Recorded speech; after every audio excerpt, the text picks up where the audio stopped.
Happy Monday. I hope you all had a fantastic Eid. I definitely had a great weekend. Alhamdulillah. Spent some time with my family. We went up to Malibu. We went to the Getty Villa, if you guys are familiar with it. We went to the beach. It was just a good time. So I hope you're having a wonderful start to your week. Today I am going live with Coach Zahra. Her IG username is at Practical Muslim, and we are going to talk about dua, manifestation, and believing that you can have more wealth. This is a very, very relevant and potent conversation, and we're gonna have a good time, inshallah. So I'm just waiting for her to hop on. She has been my coach in the last few months. I basically have hired her to help me with mindset breakthroughs when it comes to finding love or manifesting wealth and all these things. So I'm just waiting for her to join. Will this live be saved? Yes, inshallah. All right, so she's about to hop on. Hopefully. Let's see. Okay, Zahra, so I accepted your request. Oh my gosh. Hello. Assalamualaikum. Walaikum salam. Girl, I'm so excited to have this conversation. You don't even know. Me too.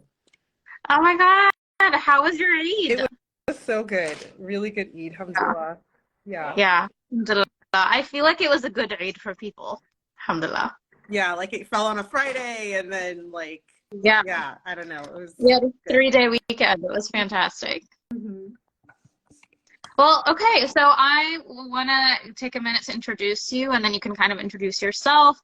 I'm also internally freaking out because, we've never met in person before or even gone live, but I've been your client for the last 3 months, and we've been talking in our chat on Instagram, but we haven't actually met. So I'm so excited to have you on this platform and to introduce you to everybody. So if you guys are not familiar with Zahra, she is a life spiritual, is that what you call yourself? Yeah. Life spiritual coach? Spiritual life coach, yes. Okay. I thought so. So she's a spiritual life coach, and she really helps you kind of unblock any mindset issues that you have towards manifesting love, wealth, and other aspects of your life as well, and really just kind of deepening your faith with Allah subhanahu wa ta'ala. And I have been doing her Keys to Love program, which is all about, your, how do I say this? Attracting love and getting rid of these mindset blocks and attracting love and finding your spouse. And the work that I've been doing with you has truly been life-changing and phenomenal for me. I literally feel like a different person.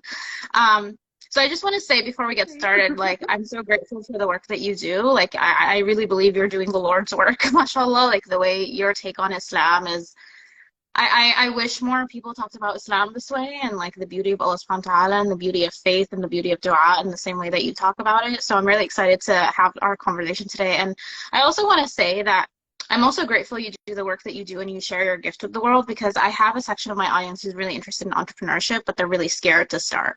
And I always say, yes, being a business owner is great because of the money and the time freedom and whatever, but also a reminder that your coaching also and your business changes lives. And I'm so grateful that yourself and all my other coaches started their businesses and shared their gifts with me so that I can become the person that I am today. So it's also let's remember that if you start a business, you are sharing your gift with the world and you're literally making a difference in people's lives.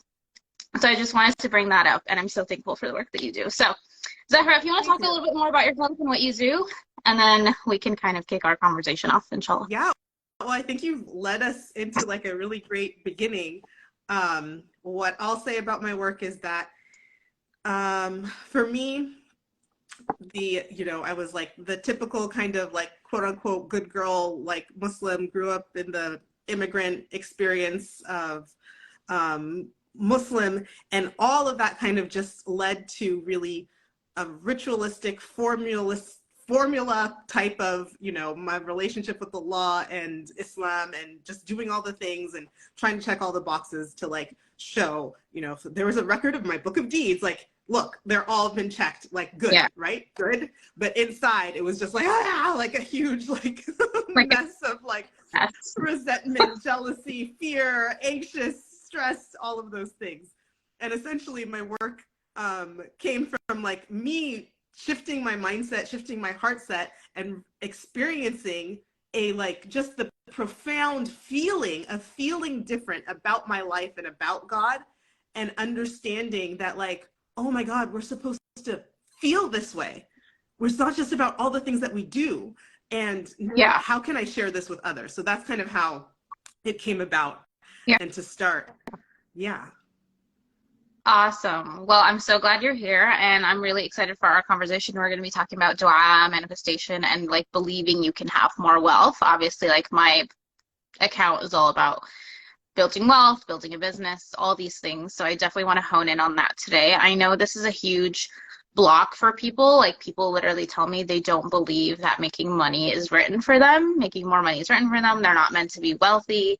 And especially for Muslim women, like it's like I don't think it's really emphasized for Muslim women growing up to like be wealthy. It's just like get married and have kids and let your husband take care of you, which is very, very damaging for women in many ways. So, but before we get into that, I know you talk about dua and manifestation, and I know that for a lot of Muslims, like that's even one of the bigger blocks to even get through. It's like, oh, like manifestation's haram. Why are you bringing in manifestation with dua?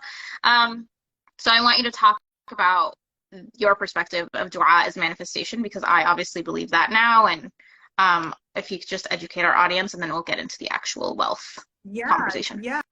So I think the word, first of all, has just been co-opted. But if we just look at what the word means, right? The word just to manifest, to bring something in, to light, into its physical form, to bring it about. So, we could talk about, I want to realize my dua. I want my dua to come true. I want to, actualize my dua. You can use any other different word, right? These days, the word manifestation has been taken on by a specific, secular connotation, where it seems like people are calling upon the universe, or just saying like, I, on my own, can bring in, to existence things that I want. I am manifesting what I want. And basically, all what I believe and what I'm trying to share with others is that when we're making dua, the entire point of dua is to bring what you want into life, is to realize it, is to actualize it. Like, we're making dua for money, for children, for families, for cars, for homes, for vacation, for traveling. Why are you asking for those things? Yes, okay, inshallah, maybe I would want it in Jannah, but you're asking, like, they came about for you to ask because you want it now. You want to realize it and have it in your life now. And so we could just go to the Prophet ﷺ. And, in the early Muslims, the first people to believe in him were poor, were many women. It was like a ragtag group of believers, right? These are not, this is not a powerful ummah that you can imagine. It's literally like a ragtag group that like everyone was bullying and picking on. And the Prophet ﷺ makes dua, like, oh Allah, strengthen our community, strengthen the small ummah with either Umar radiallahu anha or Hamza, right? He is making this dua because he needs that now. Our community is weak. The believers I have, like, alhamdulillah, mashallah, whatever, like, is great. But like, we need some strong believers so that we can, be able to walk the streets, so we won't just be fearing for our lives. I'm asking you, Allah, make one of these strong men into, to be Muslim, to strengthen our ummah. He wants that dua now. He's not, and of course he knows like Allah will answer, Allah can give in Jannah, blah, blah, blah, but he wants it now, right? And if you think about that dua and how it manifests, and we know how it manifested so beautifully, right? That Umar was on his way to kill him, finds out about his sister, then goes to his sister, then becomes Muslim. Like, how many different things did this beautiful dua, how many destinies did it change, right? It changed the Prophet ﷺ's destiny. He was about to be killed. Now he's no longer killed. It changed Umar's destiny. He was going to be a kafir. Now he's become Muslim. It changed the ummah's destiny. They were weak and ragtag, and now they're, strong, and they were able to, like, now we pray in the Kaaba, like, because we've got, Umar radiallahu anhu with us, like, and he's carrying his sword, and he's like, what's up now, right? But my point is that the Prophet ﷺ is making dua to manifest it in the existence, in his experience now. This is what we need. Allah, this is what I need.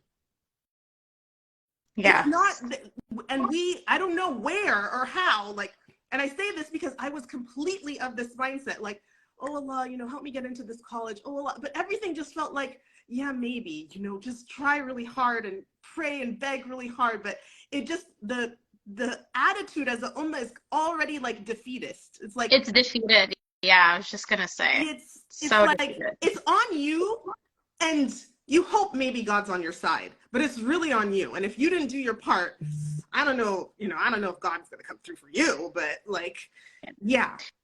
Yeah. It's also like the other aspect too is like, oh, like, please give this to me, like, if you think it's good for me. And then it's like all shy and stuff. And like, I'm not sure if I should ask for this. And I really hope you give this to me. Like, but if not, inshallah, I'll have it in Jannah. And it's okay if I suffer in this dunya. And it's like, no, like, Allah doesn't want you to suffer in this dunya. And I think that has been a huge reframe for me. It's like, actually, like, you can have the things that you want, like you said, now in this dunya. Yes. And again, an example of that example. The Prophet ﷺ could said, oh, I know that, I am on the truth and Allah is supporting us and Allah loves us. So we just have to suffer, be a little ragtag, weakling Muslims, get bullied. Like, everyone just bear with it, just put up with it. He could have said that. He could have not made that dua. He could have said, you guys, this is our test. This is our burden. We believe in God and it's hell for the believers. So just... That's not what he said. He said, I don't like this. We need to be stronger. Like, I want something better. I want something better for my people. I want something better for this. This is a beautiful, powerful message. It needs to be, heard, understood, and it needs to be strengthened. And I'm going to make dua for what I want. It completely flies in the face of everything that, like, literally as a community we've taken on to just be like, yeah, it's going to be hard. It's going to suck. So yeah, and this is our lot as believers in the dunya. Like, we have to suffer, and it sucks, unfortunately, but we'll get everything we want in Jannah. But it's like, subhanAllah, like, Allah even tells us to ask for the best in the dunya and the akhirah. We're not like relegated to just living it up in Jannah. And I think we also have to like admit to ourselves at the end of the day that we would likely be better Muslims if we stay grounded to Allah subhanahu wa ta'ala, if we're happier, wealthier, and not stressed. You know what I mean? Like you're kind of saying with why he made the dua for Umar to join, right? It's like, hey, like, we don't want to be weak and stuff. We would be much better off as a stronger ummah. And I also think another example of this Sira is the Battle of Badr, when they were also like a group of 300 Muslims going up against like the kuffar, who are an army of 1,000, and then Rasul ﷺ stayed up all night with his arms outstretched, literally being like, Ya Allah, if you don't let us win tomorrow, there will be no Muslims who worship you on earth anymore. Like, you give me what you promised me, and basically being very demanding and very bold with his Lord, because he's literally like, if this doesn't happen, like, there's no one who will worship you anymore, subhanAllah. So yeah, also being very bold. So this can segue into the conversation of wealth, right? So a lot of women tell me, like, oh, like, being Muslim, like, we're not supposed to have a lot of money, like, having a lot of money is bad, like, the first people to go into Jannah are going to be the people who didn't have a lot. It's not possible for me as a Muslim woman. I have limitations because of my family, my husband, whatever, right? And also it's like, oh, wealth is written for just a certain number of people in this dunya, and that's it. So I guess my question to you is, well, first of all, I don't believe that. I'm shooting for a $200,000, $300,000 a year in my business right now because I'm like, no, I want more money because that will make me a better person, a better daughter, a better sister, a better contributor to this ummah, right? But what would you say to like Muslim women who are kind of struggling to believe that wealth is possible for them? I would ask, the way I like to like support people and get them to change their mind is by asking questions like, where did you learn this? Why do you believe that? Why do you think that's true? Can you think of another example? Who would benefit? Who benefits from you being poor and weak and helpless and dependent on others? Who benefits from you being wealthy and influential and, you know, abundant to give to others? Because again, all of our mindset largely, right, we absorbed from outside and just lives within us unchecked. It's just these thoughts that we've been thinking that are just kind of unchecked, like that is just unchecked in the community of like, oh, it's better to be, moderate or poor because inshallah you'll go to Jannah. And we kind of like, yeah, we've heard some hadith, we have some background, we know, so it just like feels good. But if you check it, right, if you check on that, you will see that that's not ultimately true. That you can do, especially in today's modern society, you can do so much good with some wealth, and even with just a little bit of wealth, if you're beyond your basic needs and you have like a little bit more to give, that little bit more that you have can go so far in so many ways, just by you like, perhaps you could be as simple as social media, being able to have time and energy to be like sharing things and spreading things widespread on social media. It could be by donations, but it could be by opening up your home, having a halakha in your home. You're not stressed out about work. I have time to have a halakha in my home, or I have time to, invite people over, for whatever, or giving back in volunteering in my kids' school and telling them about Islam, educating them. You could do so much if you're beyond your basic needs. So the first place to start is really to just check on those things. One thing that my mom had told me, and I was very young, my family's from Kenya. We would go to Kenya like every other summer. And one summer we were in Kenya, and she was showing me this picture of like their great grandfather. And she told me that our great grandfather had made dua for us to always be like keeping strong with the faith or having strong family ties. I don't remember exactly, but it was something around like making this dua for our family lineage. And part of the dua was that we wouldn't be wealthy. And I remember hearing that, and Really? I was just like, yes, it was just like, we won't have money, but we will have faith or something. I don't know if it was faith or we'd have love or, oh no. And it stuck with me. And it was only more recently doing this money mindset work. I'm like, why do I, I have a great relationship with my husband. That's what started me coaching on relationships. That's a whole nother story. But it was like, I could just believe in it. I could feel into it. I could, go into it. And I struggled with wealth. And it took me back when I was doing a forgiveness, exercise, whatever. It took me back to that memory. I'm like, oh my God, when my mom told me that, it just stayed within, we will not be wealthy. We will not be. And my parents, I don't know what you would define wealthy, but they do well, but they never have too much extra, And so it's kind of just been my experience. But yeah, it just goes unchecked. So to question it. And then the second part around that is our desires, right? We fear so much that what we want is bad for us. Well, yes. I really do want a luxury car, and I really do want a beautiful home, and I really do want to go on that amazing trip, but maybe I'm just being greedy, or I'm being vain, or it's going to be bad for me. It's going to pull me away. And so these things that we want, we are trying to tamp them down and pretend we don't want them, or we think maybe they're bad for us. And usually most of everything we want costs money. And so, we correlate, well, if I don't, if I can't have the thing that I want, I don't really need the money for it. So I'm going to tamp both of those things down, and that's going to make me a better believer. But in my experience, all that does is really start to create distance between you and Allah, because it's just making the distance wider and wider between I don't feel like I can have what I want. I don't feel like God supports me. And it's not like you're just by yourself, like, okay, fine, you're like becoming a monk, and you're just like, I'm giving up these things. No, you're usually in society seeing everyone else get the things that you want.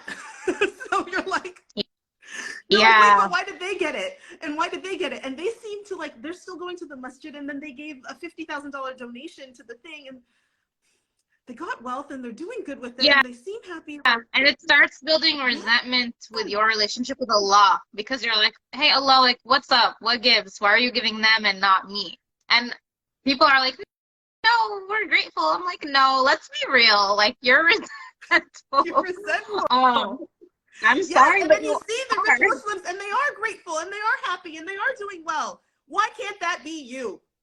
That can be you. Yeah. Yeah, I see a lot of cognitive dissonance sometimes with people like, no, like we're grateful, alhamdulillah, like we don't need the wealth, but they do want the wealth, so they're like lying to themselves and it builds resentment towards Allah.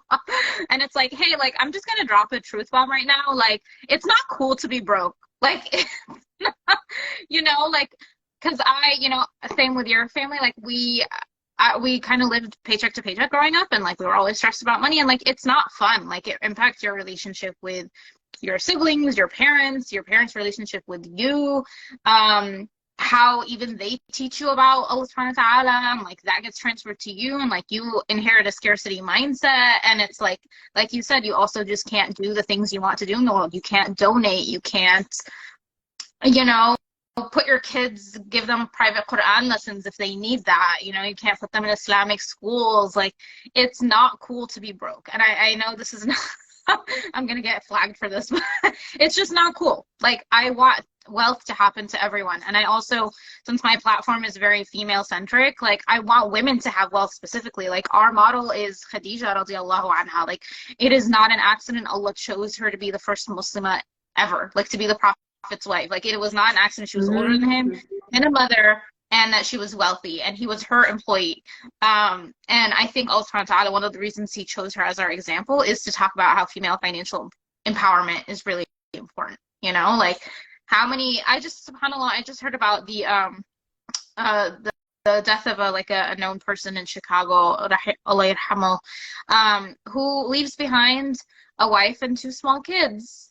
And they had to start like a crowdfunding campaign to support his wife because I don't know her situation, but it's like how many women are in a situation where they cannot support themselves if their husband passes away. And her husband passed away very, he was in his 30s, and it was all very sudden, and like it just happened very, very quickly. And like how many women do you hear about in those situations? Like my own grandmother was widowed at the age of 42, and she had 7 kids, and thank God she worked and had money because her and her family would have been on the street. So yes, I just want to say, like, it's so important for you to have financial empowerment as a woman, regardless of whether your husband is providing for you or not. Like, it's for you, because you can do great things with your wealth. Okay, well, if your husband is taking care of the expenses, then you can use your wealth to donate and like get good deeds, or you can like support your parents who may be struggling financially. Like, you know what I mean? Like, you can do so much. You can get yourself a facial or do your nails, or, make yourself happy and do some self-care instead of always being like trying to ask your husband for permission for money. Like, hey, can I like have a couple $100 from the budget this month to like go on a shopping spree? Like, no, have your own money, go on your own shopping spree. Yes. I mean, I have like chronic back pain, and I recently just invested in like a long-term plan with a chiropractor, and feels so good to make that investment. It was like around $2,000, but I was like, this is money so well spent. I've had this pain for like 15 years, like on and off, physical therapy, this and that, whatever. But like to be able to invest that money in myself, knowing it's gonna make me a better wife, it's gonna make me a better mother, it's gonna make me better at everything because I won't be in pain and irritated all the time. Like, it is good for us. Like, yes, people don't appreciate how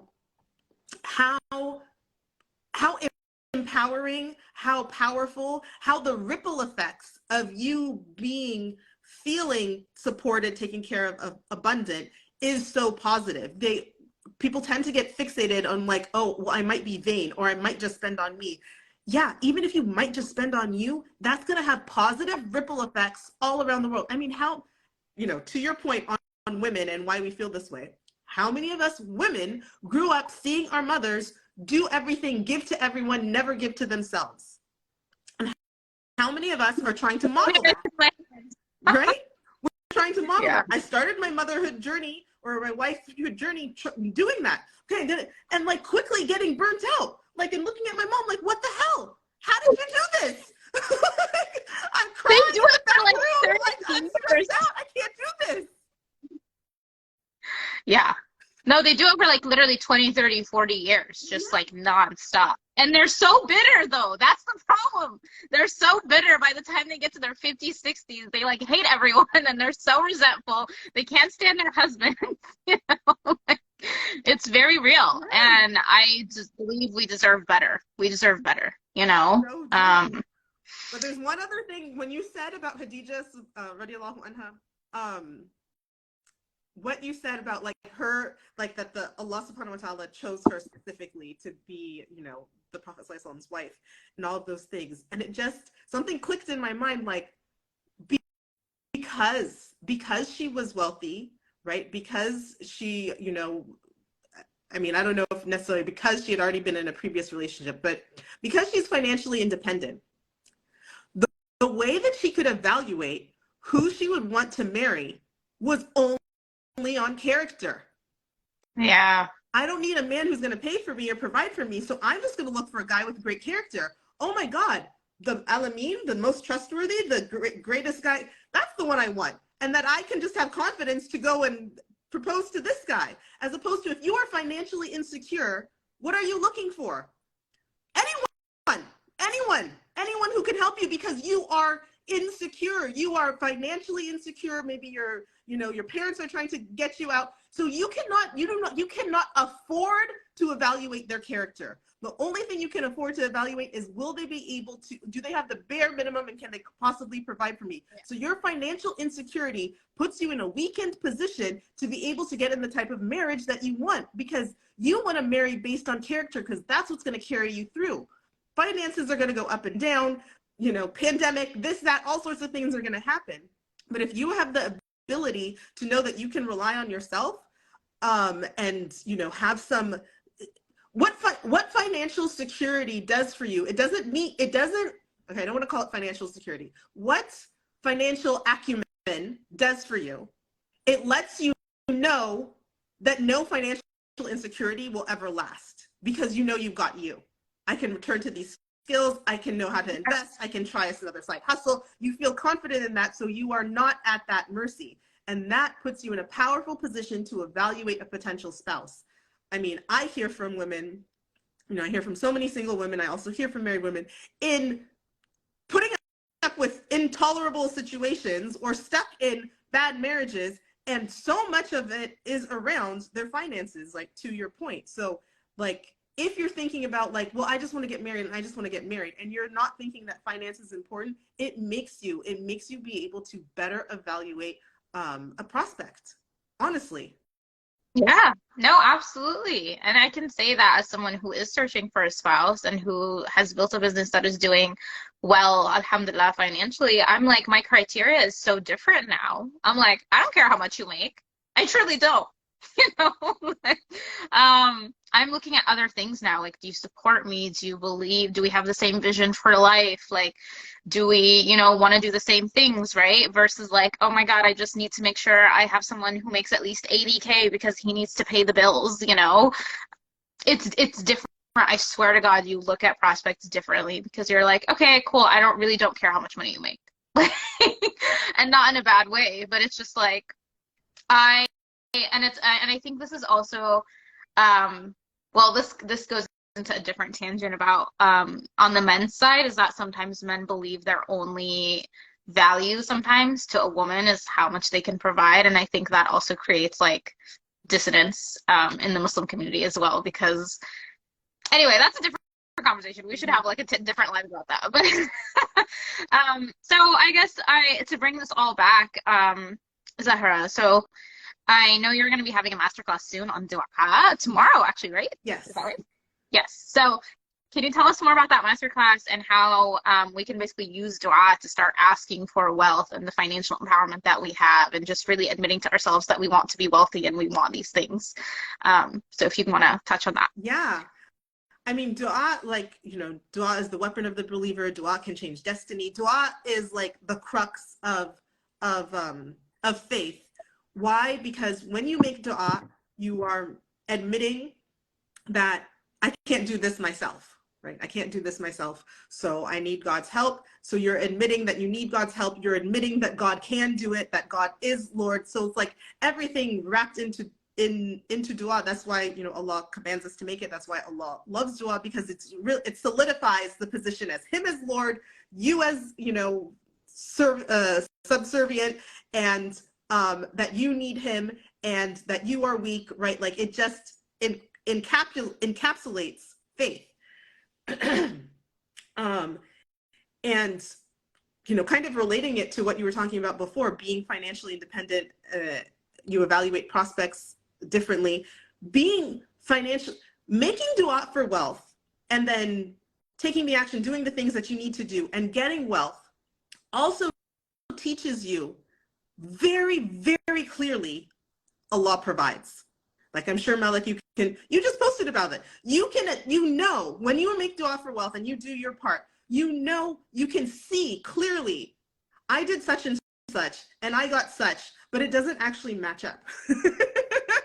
It doesn't actually match up. And sometimes I do such and such and such and nothing comes. And sometimes I do whatever, but I'm feeling and something comes. And you get to see firsthand, clearly, really experience Allah provides. Allah provides. And when you have that understanding from your own dua and from your own efforts and from your own stuff that Allah provides, it helps you break that barrier between you thinking that a man provides and that you need a man to provide. Allah provides. So Allah's going to provide for me. Allah's going to provide for him. Allah's going to provide for us. Like it's like no longer a factor in the equation, right? That's what he said. I don't care how much he makes, because it's no longer a factor. So when you can make dua, so like, okay, my masterclass is on, dua, manifestation, all of these things. And the point of the manifestation piece, right? Muslims, we have the dua piece down. We ask. Well, okay, we don't really have the dua piece down. We have asking down, but we temper what we ask. Yes. Right? So we want to expand what we ask, really be honest about what we ask. Like, oh Allah, like, please just let me get a job. Like, no, oh Allah, let me get the, most amazing, incredible job that I get to, whatever, all the things that you want to do, that, I get to work from remote, or I get to travel everywhere, or whatever it is that you actually want, right? And, that I make $1 million a year, whatever, like whatever you actually want, not just, that I just have enough to pay my bills. That's not what you want. That's not what you want. Just admit what you want. You're not asking yourself. You don't want to just pay the bills. Who wants that? Nobody wants that. Like, come on. Like I, even in my du'as now, I'm like, I want the $1 million business. I'm gonna ask for $1 million. Yes. And once I hit the $1 million business, which I will, inshallah, then I'm gonna start asking for the $2 million business, because why not? Exactly. So that piece of dua where you really admit what you want and then ask for that. Ask for that. Own what you want. Just own it. Don't be afraid of your desires. Where did your desire come from? It came from Allah. Who planted that you want to travel the world, or that you want to work remote, or that you want to start a farm or an orphanage or whatever? Who put that in your heart? Allah did. So that piece of dua, to own what you want, really ask for it. And then, like, that the next part is where I feel that many Muslims struggle or lack, or we just don't have a lot of support and guidance around, is now, I want this to come true. I want this to be in my life. I want to receive it. I want to have it. Now what? How do I manifest my dua? And here, yes, what I am saying is that there are things that you can do to bring your dua into your life, as opposed to the kind of understanding that we have now, is that there's nothing I can do. I can only ask, and now it's Allah wills. Yeah, if Allah wills, if it's written. If Allah wills for me to get married, I will. If he doesn't, I won't. If he wills for me to have the business, if he doesn't, we don't really fully appreciate how damaging that thought process is, because it completely strips you of it strips you of your humanity. It strips you of being a person. It strips you of like what Allah created. You're reducing yourself to a pawn in a game. Like, what's the point? If you have absolutely no power to manifest your dreams, then what are we doing here? Why would we live? It, like, if you really go deep into it, it makes absolutely no sense that you would have no power, no agency, no ability to manifest, to bring into your life the things that you want. Then nothing you do matters. What you say or don't say or go or don't, and your choices, none of it matters. And that's not the case. Everything you say, you do, you think, you act, all of it does matter. Like, the greatest gift that Allah subhanahu wa ta'ala gave to human beings is our free will. And free will is our ability to choose. So when you throw it all back, I made dua and now it's all on God. Oh, and I just have to, sit here and hope and pray. And I'm trying to be so good and I'm so good and I'm so patient. You're insulting Allah. That's honestly what it is. You're just insulting God, right? It's like, literally, if you can imagine a child in your life and a child, coming to you and telling you, I want to draw a picture, of a house. And you're like, great, draw a picture of the house. And just like, sit there. Oh, if God willed, I'd be able to draw this picture. And you're like, look, here's the crayons, here's the paper, like, just draw the picture. If only God would will that I could, you would like be going crazy. Like, what is wrong with this child? Pick up the pen and draw the picture. God willed it. You can do it. But that's literally, well, if only God willed, if only. You have everything. God's like, I freaking made the entire world for you. I gave you parents, your friends, your hobbies, your kids, your, a school, a university, the internet, social media, how to, YouTube, to learn to do. And now you're going to, what? It is an insult. It is, yeah. Yeah, it is. It's so interesting because that's how we're taught, though, isn't it? Like, I remember I once asked my mom, like, in our culture, Syrian culture, as a woman, you don't go and pursue a man for marriage. You're supposed to wait and have suitors come to you. And I remember a few years ago asking my mom, being like, hey, so if I don't have any suitors come to me, do I just do nothing and sit and, like, twiddle my thumbs? And she's like, yeah, because God hasn't willed it. I was like, what? That doesn't make any sense. Like, Allah gave me agency. Like, I am responsible if I get an A on my test or if I get an F. I am responsible if I make sales in my business today or not. Like, if I show up and sell, then I'm going to make sales. If I don't, then it's not like, oh, Allah didn't give it to me. Like, no, I didn't sell, so I'm not going to make money, So, yeah, I absolutely, it's just, the last few months have been completely insane for me in terms of, like, this reframe, because that is not how we're taught, Zahra. Like, we're not taught about dua this way. We're always taught to tamper our desires, and we're always taught, like, there's nothing you can do to bring about those desires. And so I would highly encourage everybody watching to just sign up for Zahra's masterclass tomorrow. I will be there, inshallah. I've signed up. I'm so excited.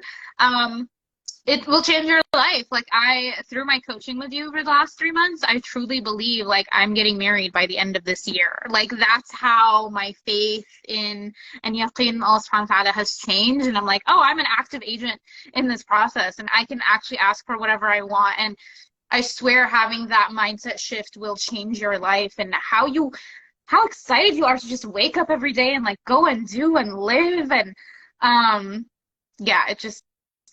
So, can you tell us more about the masterclass then, if folks are interested? So the masterclass is a 2-day masterclass. It's starting tomorrow. It's 1 hour each day. We're going to have, my husband and I will both be teaching it. There's going to be homework assignments. There's a group that we will be chatting in afterwards. And it's that second piece of, like, now what do you do, right? Like, because basically, whatever you're making dua for, whatever it is, I don't care how grand it is, the pieces are around you, right? Just like if we're using the example of the kid to draw, the crayons, the paper, the scissors, everything is around you to begin to start working towards having that dua. So the mental reframe that we're talking about is allowing you to open your eyes to see the things that are available to you. It's also supporting you to feel within yourself, to feel your power, and to feel your the energy and the excitement and the possibility that this is happening, right? Like, people talk about, like, oh, just be so grateful that you're able to make dua.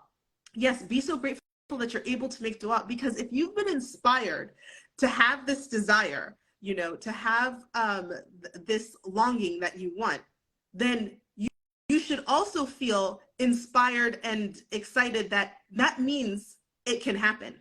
That means it can happen, right?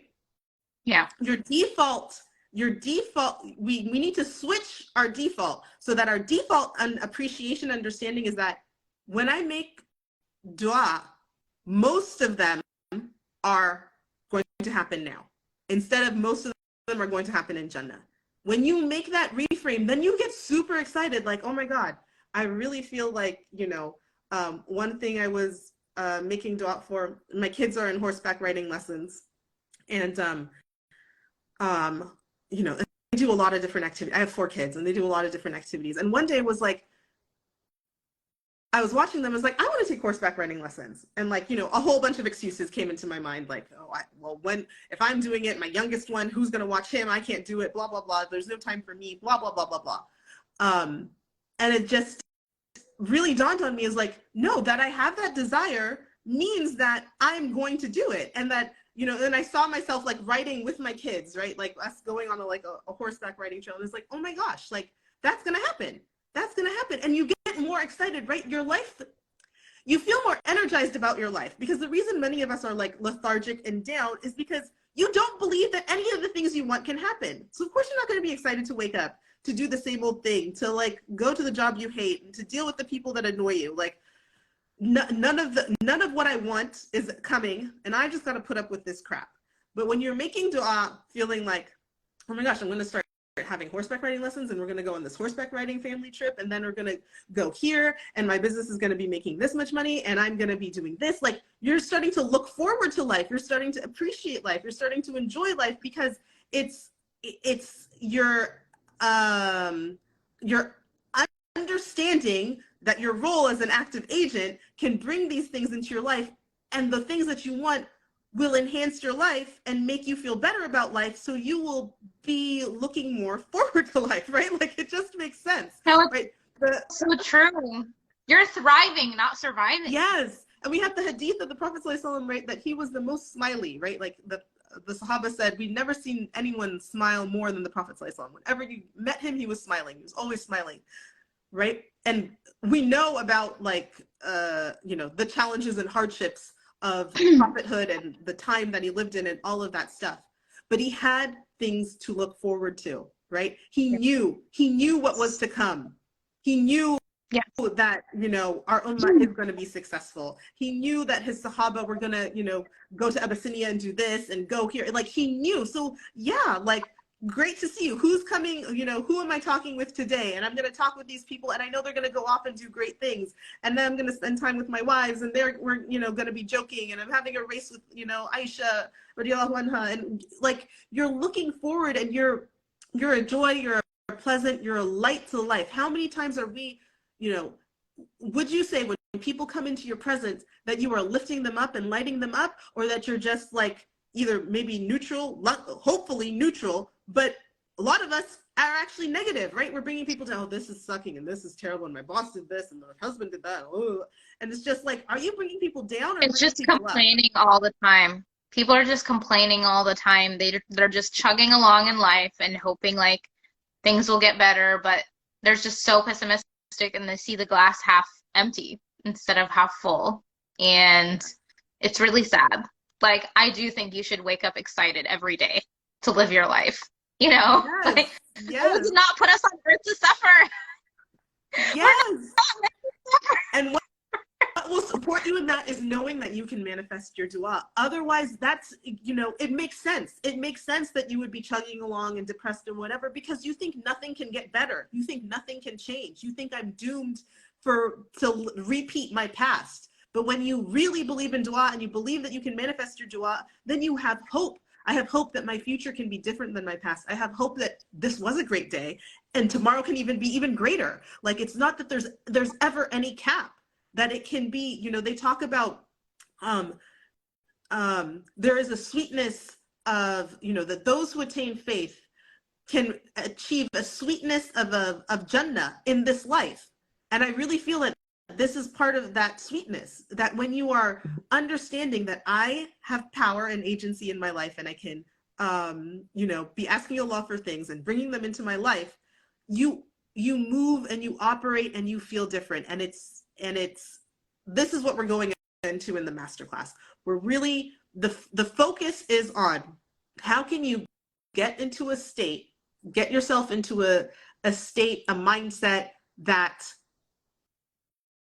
my dua is going to be realized, and I am going to be the driver of that. I'm not going to be passive. I'm going to be the driver of things.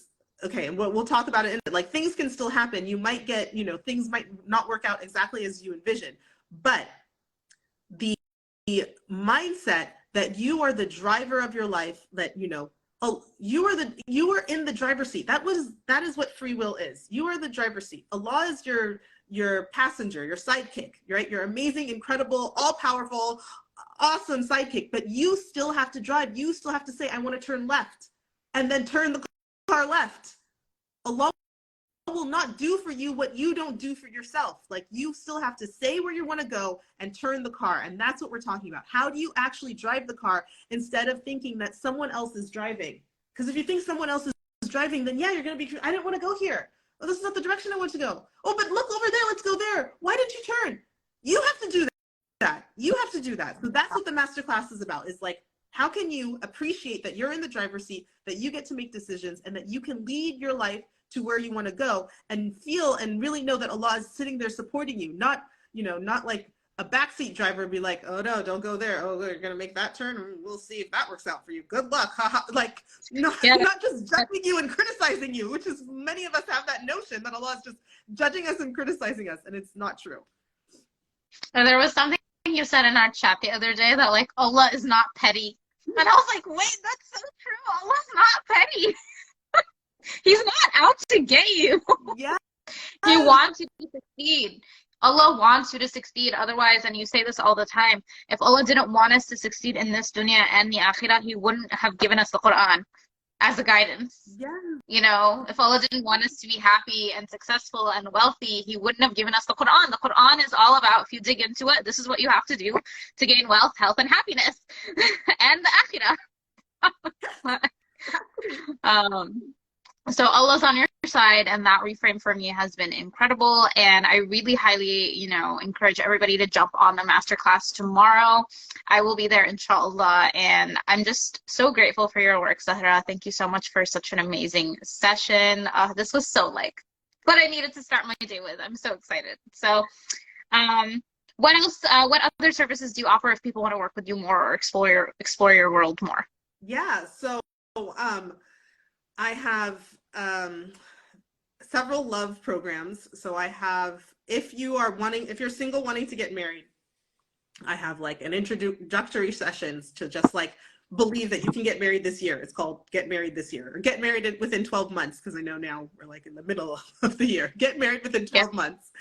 And then I have a session called Drop the Love Struggle, which is just about really like what we talked about here, like the belief that we need to struggle, that things are so hard, that we're supposed to struggle. And that mentality can perpetuate you staying in the struggle. Like, Allah doesn't want you to, Allah is like, again, has all the things set up around you for you to get out of the struggle and be well on your way towards what you want. But if you believe it's not here and it's not available, you can perpetuate yourself. You're delaying things, you're making things take longer. And so that program is to drop that love struggle, so then you can, move on. And then I have my Keys to Love, which is what you're in. And Keys to Love actually comes with all of these other smaller programs. And Keys to Love is really the step-by-step, of all of the things that can kind of like trip people up through the courtship process, to go through, break them down one by one, and talk about the mindset and the heart set that you want to be in, so that you will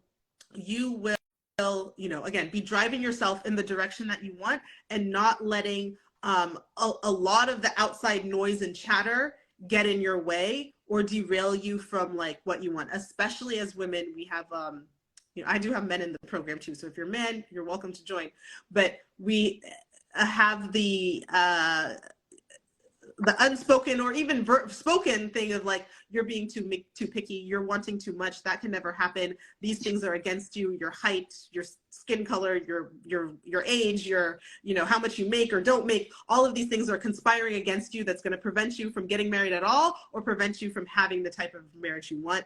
And basically the program is to systematically break down all of those thoughts and things, because you are not asking yourself for a spouse. You are not asking the aunties for a spouse. You are asking Allah, right? And Allah is the one who's going to connect you, and Allah is the one who's going to match you with what you believe you can have. So it's all designed to get you to believe you can have the best, because you will never get better than what you believe you deserve. So you want to have such a high opinion of yourself so that you can get get the best that you can believe The about best yourself. battle. Yeah, no, I would highly encourage the Keys to Love program. It's like amazing. It has really changed my life. I used to be like, oh, well, I can't have this and this. I'm being too picky. Everybody tells me that like I need to lower my standards. And now I'm like, no, my standards are staying up here. And he's gonna match me up here because I have a lot. Yes, yes. Yeah. Like the Sheikh Muhammad al-Sharif used to say, right? Don't lower your standards, raise your dua. Raise your dua. Yeah, absolutely. So exactly. Yeah. So the whole program is designed to help you raise your dua, raise your belief to match your standards. Like, we're not gonna, when people come to me, oh, Zahra, isn't it true I'm too old? Isn't it true whatever? I'm like, no. Don't try and get me to believe in your whatever lame pity story. I'm not gonna believe you. No, you can still get married. No, I don't care what disability you have. I don't care.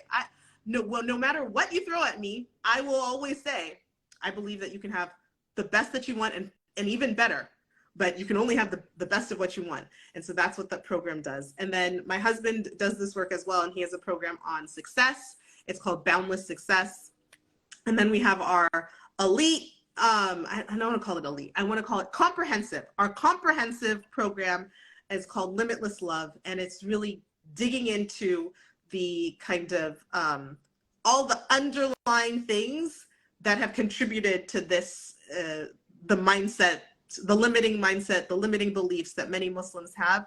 And so that's a year-long program, and we are meeting every week together in a small group to really go through all of that. And we give you Islamic meditations, we give you so much in that program to really support you in just living out your dreams, like just changing all aspects of your life. So in short, you can reach out to me and let me know what area of your life you want to improve or expand, and I can direct you to I have so many free resources, and which paid program would be a good fit for you. And I also have a health program. Ramadan 365 yes. is our health program, when we transform the way that we eat. We have you eat more mindfully. I lost 30 pounds. Just changing that relationship with food. So health, wealth, love, that's what we can all of support it, you, which Will. is what everybody wants. So if you want a better life, go to Zahra. And James. Yeah, and the support really is, again, the mindset and the heart set. And the reason I focus on Muslims, because there's a couple of things that are unique to Muslims in terms of how we interpret our faith that mess up our mindset and our heart set, because we end up thinking we're being so religious in our thinking, and that religious, spiritual, Islamic thinking is actually just limiting thought. So I support you in reframing, right? Like, we have, just in this wealth one, we have this religious kind of thinking that being poor, being modest, being so humble, being broke is so good. And I'm helping you to reframe from an Islamic perspective. That's just BS. That's nonsense. That's the shaitan trying to keep you down. Like, you need to rise up and get that money. I also want to say, like, I learned this recently, like Prophet Sulaiman, like, radiallahu anhu, like, he asked for a kingdom. Yes. He asked Allah for a kingdom. He was like, give me the world and allow me to be thankful for it. Because I've actually heard, correct me if I'm wrong, I've actually heard it's a lot, like, it is better to be grateful for your blessings than like patient with your trials. Maybe I'm mishearing this, but I did hear something about this somewhere. It's like, it's actually harder to be grateful for your blessings than patient with your trials.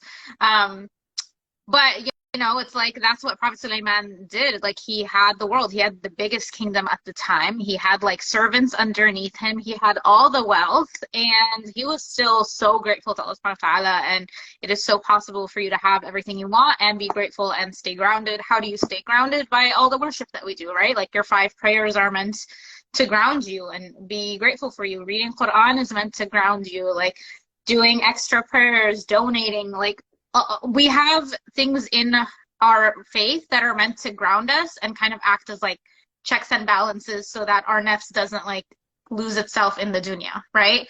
And I talked about this recently in a post, is like I was like, why am I not making more money? And then I realized, I was like, oh, I think it's because I'm starting to get distracted by the dunya, so let me reground and then ask from a place where I'm grounded, inshallah, and then more wealth will come in. So it's not, the reframe for me wasn't like, okay, my, like, you need to not make any more money because you're going to lose yourself in the dunya. It's like, okay, no, let me like reground, focus on my prayers, commit to my Quran, and ask for more money. So, yes, yeah.